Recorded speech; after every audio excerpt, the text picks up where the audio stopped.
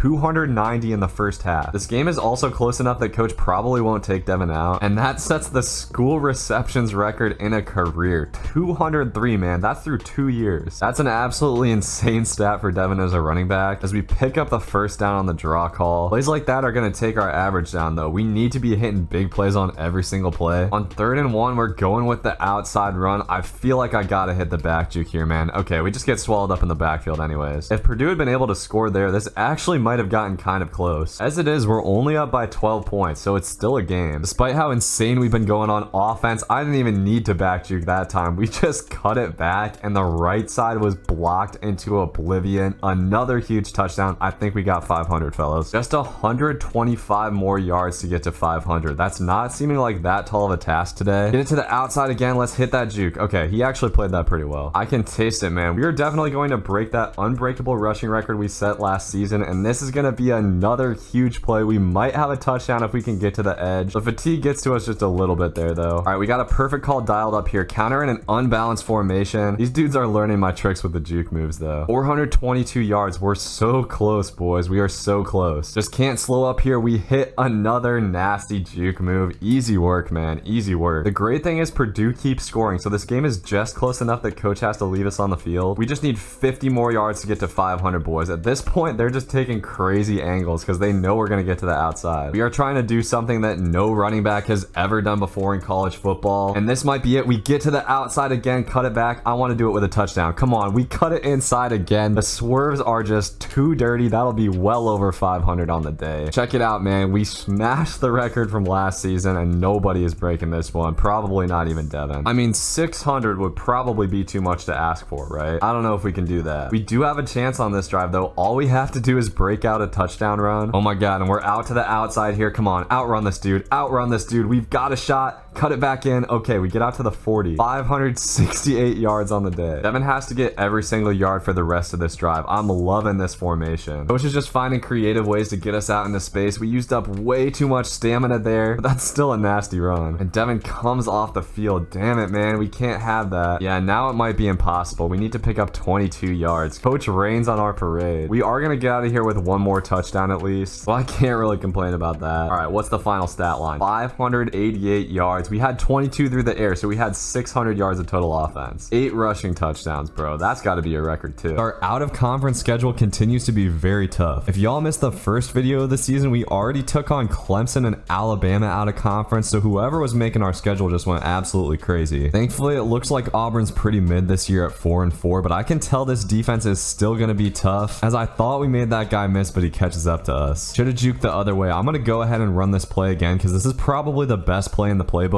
and it looks like it's going to work to perfection. This time we do get the juke, and we're down to the 25. Devin is already getting things cooking in this game, but we got a 3rd and 12 down in the red zone. I'm calling for the ball, but our quarterback's going to take a sack. So not the best start for our offense, but thankfully D gets a stop, and this toss play is looking beautiful. I don't always like the toss plays, but this one works to perfection. We stiff arm a dude, unfortunately get pushed out of bounds. We're up to 15 yards a carry already. We got to turn that into points though, boys. Devin makes a great cut there out into the open field. If I went a little bit further left, I might have had that. The only thing that is stopping us right now is Devin getting tired and coming off the field. And on 2nd and 5, we're running the read option. I'm gonna try to bounce that outside, and that was not a good idea at all. I'm not sure what I saw there, but it's all good, man. We move on to the next play, and we're wide open on 3rd down, not quite able to pick up the first though. So on 4th down, we're going for it with the power run game. Safety is coming down blitzing, so we've got to beat the dude to the outside, and we do it. Hit a juke move to pick up some more. That was clutch. Devin is coming off the field there, but offense is able to score. Auburn answers right back. We got ourselves a ball game here, fellas. That counter play gets absolutely blown up in the backfield, and this is looking a little dangerous. If we get stopped here, we're in trouble, and our quarterback just keeps taking these checkdowns. So just like that, we're at a 7-point deficit after starting off this game really promising. And Devin's definitely had an up and down day so far. After starting off nice, he's been getting himself into trouble behind the line of scrimmage. He's got some space here on the screen though. We're into the open field, taking it down the sidelines, and I'm going to try to cut that back. Somehow we get out of there, but we're going to get tripped up right before we can get into the end zone. That was almost a crazy touchdown, but I'd rather get the score on the ground anyways if we can pick this up. We're running this toss play again that worked so well the first time, but this time our dude totally blows his assignment and we get lost in the backfield again. The blocking logic in this game leaves something to be desired, and on 3rd down we get stood up right before the first. Coach is opting to go for a field goal on 4th and 1. Auburn gets a touchdown coming out of half too. This is not looking good. If we take a loss here, our season is over, so Devin is going to have to clutch up. This defense has done a great job of bottling him up, but our blocks do hold there. We hit the juke. Come on, outrun these dudes. Outrun these dudes. We get down to the 20. All right, that's a nice play. We've had trouble punching it in though. Got a little bit of room here, and we're able to juke out those dudes, but once again we get tripped up. Devin comes off the field with fatigue setting in. Thankfully, offense picks up a touchdown, and defense gets a stop. That is huge, man. I was worried this game might be over, but now we've got the chance to take the lead, but Devin fumbles there. Come on, man. That's only like the 2nd or 3rd fumble of his career, and it comes at a terrible time. Auburn goes right down to take an 11-point point lead, and now things are looking really tough. I did not mean to hit the back juke there, but somehow it kind of worked out just like that. We're down the sidelines and we beat number 17. A bizarre run, but it works out. And that will set the NCAA record for rushing touchdowns. All right, that was the big play we're waiting on. We're almost up to 200 yards, but we're mostly worried about winning this game at this point. Another great play there as 34 picks up the block, but a good tackle by number 1 gets us. And we're going to go ahead and run this again. This is one of my favorite plays in the playbook. Does a great job of getting us out into open space. As up and down as this day has felt, Devin has 230 yards on 11 yards per carry. That just goes to show how dominant he is. And we head to the 4th quarter. This one is getting into crunch time, and Devin is like kind of glowing for some reason. I don't know what that means. All right, so this is big. We're gonna have to punch this into the end zone. Only 4 minutes left on the clock, and an excellent block from number 34. He's been really solid all day, and we get in there. Another big touchdown from Devin. All right, Auburn ties the game up. Man, we have had a lot of crazy games this season. I'm hoping we can win this one in regulation, but I can tell Devin's getting a little bit tired. 25 rushes, and the Auburn defense hasn't been great, but they have been making him work hard. We're gonna run the counter again here, and this is setting up really well. There is nobody to the left side, but Devin's just not fast enough with the fatigue to beat those dudes. All right, so just under a minute left. We need to take care of the ball down here in field goal range, and Devin is wide open on the sidelines. We hit a spin move, but aren't quite able to get out of there. And now coach is thankfully going to start running the ball. That stretch play should be money. Another great block from number 34. Devin hits the spin and bounces off a tackler for what will hopefully be the game-winning touchdown. He's had a lot of those in his career. All right, so it's up to the defense, and they do get the stop. We're going to be able to kneel this one out for the win. That was a big one. It was looking pretty tough. We were down by as much as 2 scores, but ultimately Devin comes up big, 300 yards plus 100 through the air. So after that game, we're at 2,600 yards with a few games left in the season, 10.7 yard average. It is going to be a close call to see if we're going to have a better season than last year. And oh man, now we are taking on all 99 overall Penn State. Penn State has consistently been one of our hardest games of the season. We absolutely cannot lose this one, and they swarm us on the pitch play to start off the game. So already a 3rd and 9. We're running the screen, and Devin is visibly tired. This defense is tough. Thankfully, our defense is pretty tough too, but we're going to need to put up some touchdowns here. They've got a 99 overall offense. This game just does not have a good feel to it. I don't know why, but I feel like we're going to lose this game. I really do not want Devin's senior season to end without a national championship, and we're fighting hard to pick up the 1st down, but we can't get it. Screw it, man. We're going balls to the wall. Let's go for the 4th and 1. Devin is going to put his head down to pick it up. All right, that's big. We're only at 1.3 yards per carry,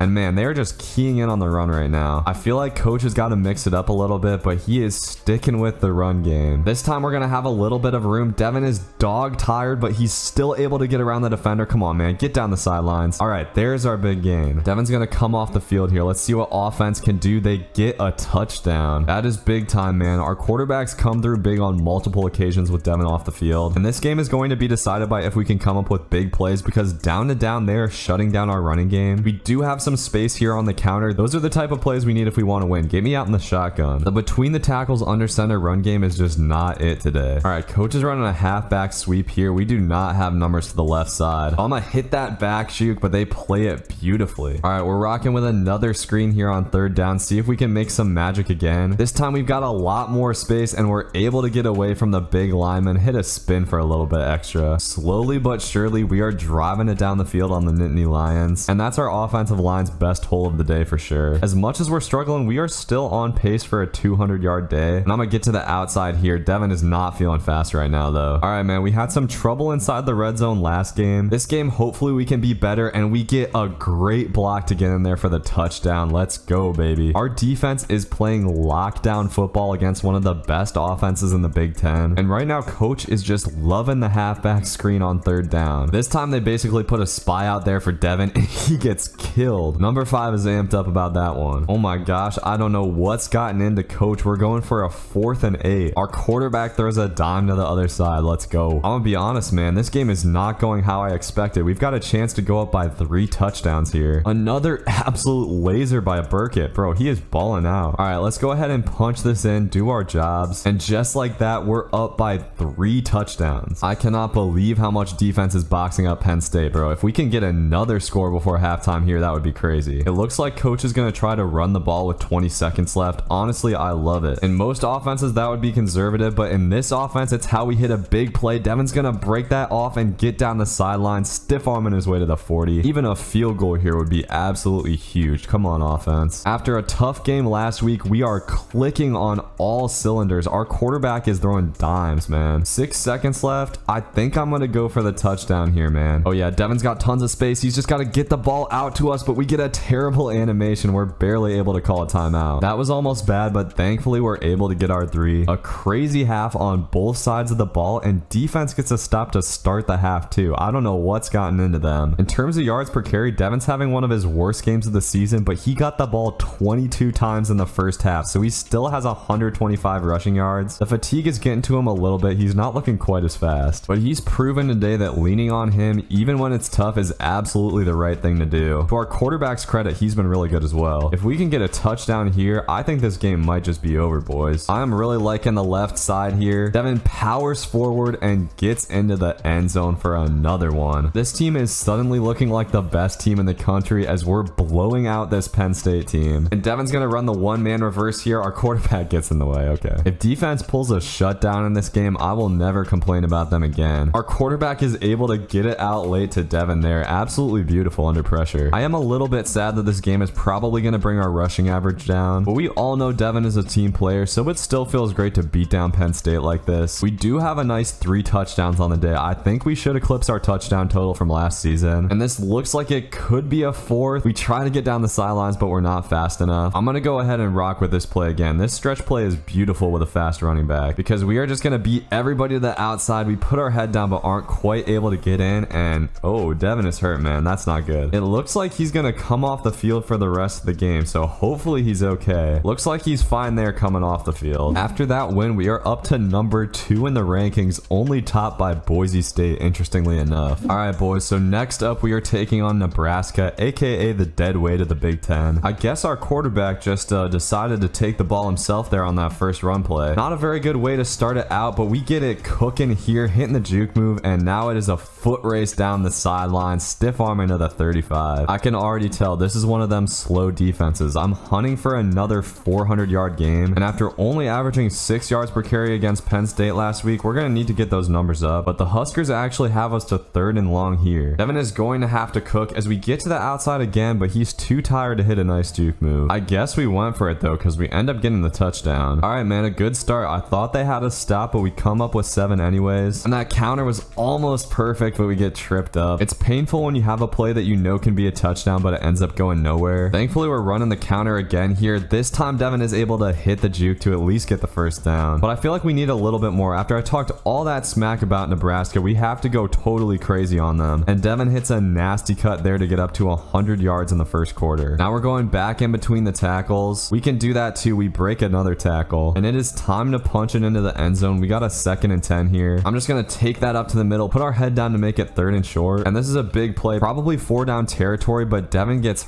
hurt on the play. We have been having some issues with injuries lately. I wonder if Devin re-injured whatever he injured last game. So after a great first quarter, we miss a huge chunk of the first half, but Devin fights back on field into the second, and his first play back is going to be a big one. If number 11 picked up that block, we might have been gone. I'm feeling a little bit sick of these draw plays that coach keeps calling. We have to work really hard to make those work out. Once again, Devin is not up to that 10 yards per carry clip that we expect from him. We're going to need another big play to make that happen. Counter here is not looking so hot, but we're able to cut that inside, and some beautiful blocks from the tight end spring us for a 50-yard touchdown. Man, I didn't even realize we're up by 30 points. Nebraska really is just that trash, man. We're definitely through the hardest part of our schedule already because we've just got Minnesota next week, but these games are very important in terms of Devin's stats. These are the games where we have to go for like 400 yards if we want to break that rushing record. All right, I'm really liking this power O here. This has been a great play for us, and you see why. Our blocking to the outside is excellent. We're gonna get out there, only get taken down because of some good angles by the D-backs. All right, Devin comes off the field there. We're just gonna punch that in for a touchdown, and unfortunately coach is gonna take us out. So despite not playing about half the game, Devin has 230 yards, 0 receptions, which is very unusual for him. All right, man, so we come out in a big time rivalry game against Minnesota. Last game of the regular season. We didn't get our 400-yard game last week, so I'm gonna need to get that this week, and we're off to a good start on the counterplay. Come on, Devin, take this to the the house. We just got to beat number 12, and that's going to be our first of the day. Let's go, baby. Devin wants to break his own rushing record bad, man. And I didn't even notice. It looks like defense already got 6 for us. So that's big time. They brought everybody down to the line of scrimmage, so we just got to get around the edge, and we have tons of space able to get out to the 30. This is going to be a good day. Devin just can't be getting hurt again. He hits a nasty juke, and we're going to take it in for another one. Stiff arming number 28 just for the disrespect. The only thing that can stop us today is if coach takes us off the field, as this toss play works to perfection, but we get tripped up. The only problem with Devin running for so many touchdowns is that his legs are inevitably going to get tired, but we might have another one here if we can break that out. Nice job by number 5 to trip us up. All right, we're running the outside run here. I have a feeling we're going to take this back to the right side. We hit the back juke block for us, quarterback. Okay, blocking is not a specialty. That's okay. It's all good though. I can tell this play is going to set up beautifully on the counter. There is nobody at all to the left side. Look at my wide receiver blocking for me, man. All right, so a little bit before half here, we got a 4th and 1 with a chance to put up 30 points before halftime. Devin's going to pick that up easy, and I'm going to go hurry up. If we're going to score a touchdown here, I would like it to be with the ground game, as Devin cuts that back to the right side, puts his shoulder down. Come on, man. Let's make it 4 rushing touchdowns in the first half for Devin. He is on pace for 8 on the day right now, and he breaks his own record for rushing touchdowns in a season. So it's only a matter of time before we get taken out here. We're going to have to go crazy before that happens. Our offense is just scoring too much today. 34 points already. We could hit another 60 spot here. Devin has slowed down just a little bit after a pretty dynamic start, but he's loose again here, and a huge block from number 62 is going to spring us right when I say it, man. We're going to get like, what, a 90-yard touchdown? Let's go, bro. Yeah, exactly 90 yards to the crib. Those are the plays we need to rack up those rushing records, fellas. Almost got to the outside again there. 5 touchdowns on the day already. I'm hoping we can get at least 6 or 7. As the safety's blitzing there, I'm going to take that to the outside to try to make a big play. We do end up getting tripped up. The fatigue is really getting to us because defense is just getting them 3 and out every time, and we're carrying the ball on basically every play. That would have been a touchdown normally. Our boy has just about 300 yards through the 3rd quarter. All right, I'm bouncing this outside for sure. I'm going for a big play on every single play at this point, and a pancake from 79 is going to get us into the end zone again. We're celebrating with that boy. It looks like coach is going to take us out as we score, what, 58 points on Minnesota. Devin might have been able to get to 400 if he stayed in, but still 6 touchdowns on the day is crazy. All right, boys, it is time for our final showdown against Ohio State, who Devin has owned throughout his career, man. We're getting off to a nice start with a first down run. I feel like this is going to be a game for the ages. Let's get things started with the one-man reverse. Number 2 is trying to track us down, but we're still able to pick up positive yards. The bad thing about that type of play is that it will burn Devin's stamina pretty goddamn quickly. So he's not going to have his freshest moves here. You can see that the boy is tired, but he's still able to get to the edge, and we might have something here. We stiff arm inside the 35 for a huge gain. Coach is running this PA halfback screen, very Wisconsin-esque call, and this is looking pretty nice. We hit the backspin, not quite able to pick up the first down. We come off the field again, and our boy Burkett takes care of the job. Defense coming out nice too with a 3 and out. We love to see that.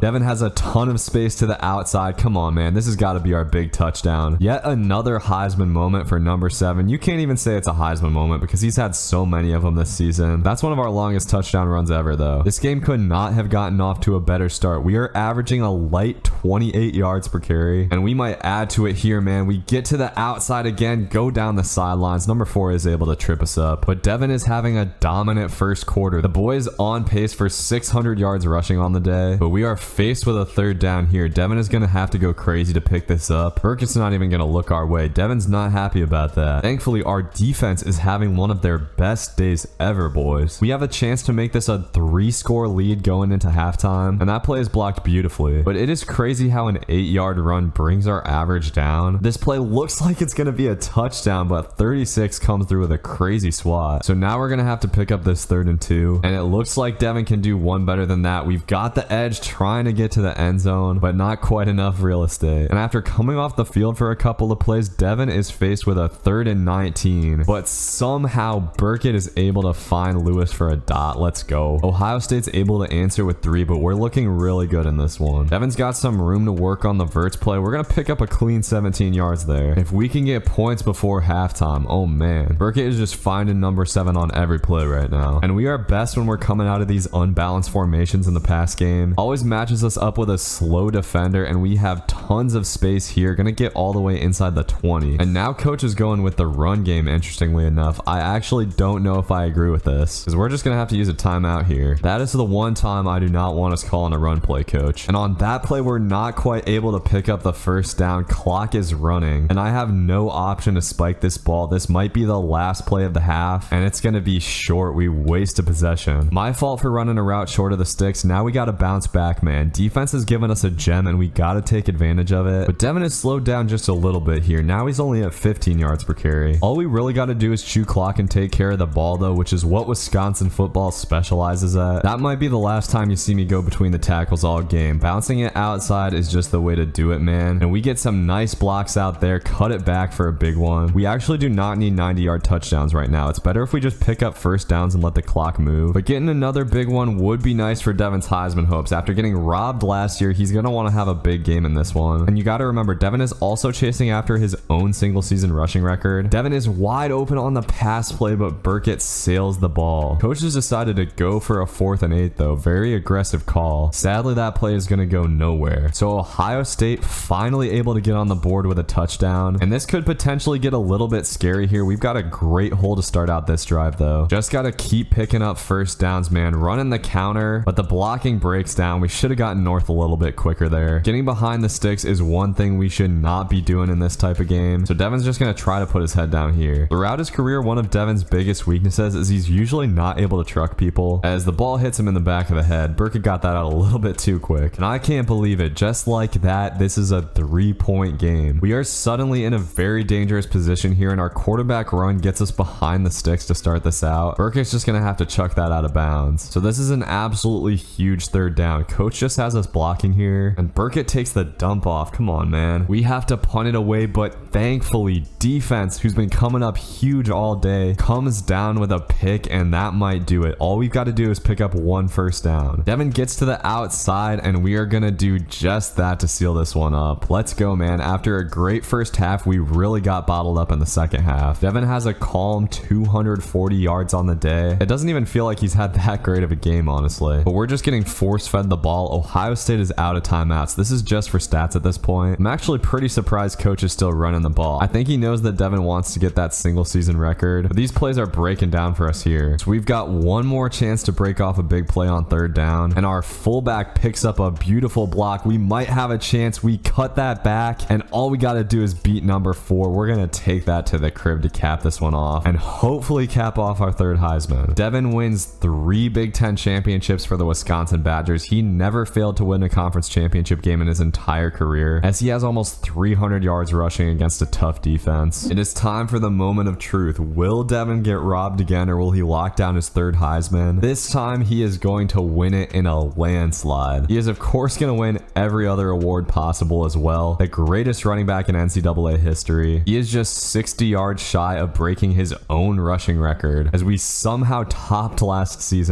We are taking on Boise State in a very interesting first round playoff matchup, and the Broncos might not seem like much, but they're 12-1. Their quarterback was the runner-up for the Heisman, and their defense is looking tough to start this out. The Broncos have got us to third down already, and Burkett doesn't look Devin's way. That might have been a touchdown if he found us. Thankfully, defense gets a turnover, man. Maybe this quarterback isn't legit after all. This game is getting off to a slow start, man. We pick up a nice gain with the counter, and coach is dialing it up again here from the 10. This time it is going to get us into the end zone. We are taking care of business to start off the natty. I'm not gonna lie, man. I don't see this Boise State offense doing too much today. Oh my god, Devin gets absolutely killed by the linebacker there. That's the funny thing about Devin, man. He's the best running back in NCAA history, but he still gets creamed just about every time someone gets a good shot at him. Right when I say that, he trucks a dude. Boise State's running a tough defense. We're definitely not up to our 10 yards per carry average so far, but Devin is only around 10 yards from breaking the single season rushing record he set last year. We are so close to that we can taste it. His record was probably already unbreakable, but if we get 2 more games in, we might be able to get to 4,000 yards on the season. I do not know if this play calling has been favoring us. We're getting clamped up in the backfield right now, and this has got to be frustrating. Devin is so close. He's trying to do too much to pick it up all at once. 3rd and inches, we just got to put our head down and pick this up. Devin does just that. Only 3.3 yards per carry against a non-power 5 team, but we power ahead there. That might be the record. Yes, sir. New NCAA record for rushing yards, 3,800, man. Sadly, coach takes us off the field, so we don't even get the touchdown after that. Boise State's defense has been tough, but their offense is terrible. Their Heisman runner-up quarterback throws a pick 6. So despite an extremely lackluster performance from Devin, we are still on top in this game, and we have a ridiculous amount of room on the screen. That dude took a great angle on us, but we're gonna swerve around him easily. Finally, the big play we were looking for. And with that, we break another school record for receiving touchdowns in a career with 29. I didn't want to call it too early after what happened in the conference championship game, but this one is a blowout. We might finally have our big run play here, but man, this Boise State defense is tough. This is really gonna bring down our yards per carry, man. Devin's looking kind of desperate at this point, trying to bounce the ball outside on every play. Even though we're up by 3 touchdowns, it's been a very frustrating game for him. And Boise State makes this a 2-touchdown game. This is not quite over. I'm not gonna pretend like I've been running the ball well in this one. I've been trying way too hard to make a big play. I'm just not used to having to work this hard. We might have it here though. Pick up a block, wide receivers. All right, hopefully that'll spring us loose. Devin is finally up over 100 yards per day. His worst performance of the season, but he's still got 100 yards pretty easily. We've just got to pick up this 3rd down to get into field goal range, and we should be good in this one. Devin gets the ball out of the backfield, and he's able to put his head down for the first. Let's go. Boise State is not going to have quite enough time to complete the comeback, and after a frustrating day, Devin has a chance to get one more touchdown. Boise State was not in the proper defense to stop that play. We get to the outside easy, and that should cap this one off. Broncos don't eat up the entire clock though. I am happy to get the chance to run the ball a little bit more here, but it continues to be impossible to get to the outside on these dudes. I just want to break off one big play, man. It would be so satisfying. But you see how number 4 just flies to the outside on that? You're on 3rd down. This is going to be our last play to get something done, and number 41 picks up a block, but number 4 is on our ass today, bro. You know what? I really don't see any reason not to. Let's hurry up just to pick up some extra yards. I'm trying to make that rushing record as crazy as possible, but we don't go anywhere. So Boise State makes it a respectable score, but we're headed to the national title game for the 3rd year in a row. Tough game for Devin, but hopefully we can bounce back in the next one. I could not have scripted up a better final matchup for this series. Devin is taking on the team that shut him down in the national championship game 2 years ago, and after a tough game against Boise State, we'll see if the Bulldogs are in his head a little bit. We start this out with a beautiful halfback pitch, but man, I can tell those DBs are fast. We need to play it smart here. Can't be getting too far behind the line of scrimmage like we did last game. This is where we win or lose the game in the red zone. We cannot settle for field goals in this one, boys. All right, 1st and goal. Gotta punch this thing in, but Devin gets locked down, and Devin ends up coming off the field. We've got a 3rd and goal, and our boy Burkett escapes the sack at first, but he is gonna fumble. Thankfully, we pick it up, so we are going to have to settle for a field goal. Just as I expected, Georgia puts us down 7. We're gonna have a dogfight in this one. Burkett's clearly shaken up after that fumble. Not as bad of a start as our last game against Georgia, but we are in a tough position here. Devin's legacy might be tainted just a little bit if he doesn't come up big in this game. People still talk about his bad performance against Georgia in the last national championship game, but there is nobody on Devin there. I can't believe that wasn't a touchdown, man. Not the time to go for the toe tap. Hopefully we can punch it in here, but we're lucky to get anything on that play. For the 2nd game in a row, Devin is not anywhere close to his 10 yards per carry average. All right, so big time 3rd down. I have a feeling coach is going to kick if we don't get this, and it is all on Burkett. He's going to take it in for a 1st down. Let's go. Devin once again comes off the field on the goal line, but this time Braylon Allen's able to walk in for the touchdown, and that was a big time drive right there. We get the ball right back, and if we can score on this drive, we'll be looking great. It looks like coach is going to stick with the run here. They're blitzing the safety, but we have tons of room to the right. Devin might have a chance on this one, and man, this feels good. We are finally going to break off that big play touchdown, and that should take a big weight off of Devin's shoulders. 84 yards to the crib against the team that locked him down a couple seasons ago. We're back up to that 10 yards per carry average. This is a much more well-equipped Wisconsin team than it was a couple of years ago, and we have a chance to take a 3-score lead before halftime. All right, 50 seconds left. This is not our best situation. Devin's going to improvise on that route, able to get to the sideline, hopefully out of bounds, but we're faced with a 3rd down here. Devin is just blocking, and this is a terrible route tree for 3rd and 14. So we don't get anything before halftime, but thankfully we're going to get the ball right back to start the half. Things get tough when we get into these 2nd and long situations though. Devin's going to bounce it to the outside here. This one might have a chance too. Number 14 is going to hawk us down, but that is a big time gain on 2nd and long. After a tough start, Devin is having a pretty solid game on the ground today. All right, 2nd down. Let's see what we can do here. Devin's running a deep route, but our quarterback doesn't throw the ball, takes a sack and fumbles. So now Devin is faced with a 3rd and long. Pretty unlikely we pick this up, but we actually had a ton of space there. Burkett's got to look our way. Thankfully, defense is is doing a lot more than I expected them to do in this game. Devin's running the one-man reverse here. We're just going to take that up the middle though. Didn't want to risk taking a big loss in this type of game. We are just going to take our first downs right now. Devin is really proving that he can be a little bit more patient against a tough defense in this game. I think the reason he was so impatient last game was because of that rushing record, but in this one he is just out to win. We are moving the ball slow on Georgia, just trying to drain the clock. This national championship game honestly hasn't been too eventful, so I'm going to try to make something happen here. We hit the back juke. The one problem with that play is our quarterback always trips us up. Field goal does not do us much good here. We need to get a touchdown or this game can get scary fast. I just know that Georgia offense has a score in them. All right, 2nd and goal. All we got to do is punch this in and we have a huge hole up the middle. That just might ice our 2nd national championship. Georgia's able to get a touchdown, but we've still got a 10-point lead. I'm feeling pretty good about this. Devin's been doing his thing. All we got to do is keep picking up these first downs, marching steady down the field. I do think we've got some potential for a big play here though, running to the unbalanced side, but Georgia does a good job of getting out there. All good, man. Time is ticking off the clock. We're running the exact same play to the other side, and this time it is looking beautiful. 34 picks up a big block and we're off to the races. We've just got to beat number 24. He hawks us down at the 1. All good though. We just got to punch it in to cap this one off, and Devin has made the Wisconsin Badgers 2-time national champions. We might as well add to that rushing record. I think we should be up over 4,000 yards on the season, and I thought we were going to cap it off with a huge play there, but we do get tripped up again. Still, man, 300 yards for Devin against the toughest defense in the country. He definitely redeemed himself from that last national championship game, and we might just be loose here. He hits a juke. Once again, not quite able to get out of there. So Devin caps off his career with 3 natty appearances, 3 Heismans, and 2 national championships. This was a great way for him to go out in style, but stick around. We got to check out those end of season stats. Check it out, man. Devin was only 100 yards shy of the school receiving yards in a career record, but this is insane. 4,170 rushing yards in a season, a truly unbreakable record. 50 rushing touchdowns, man.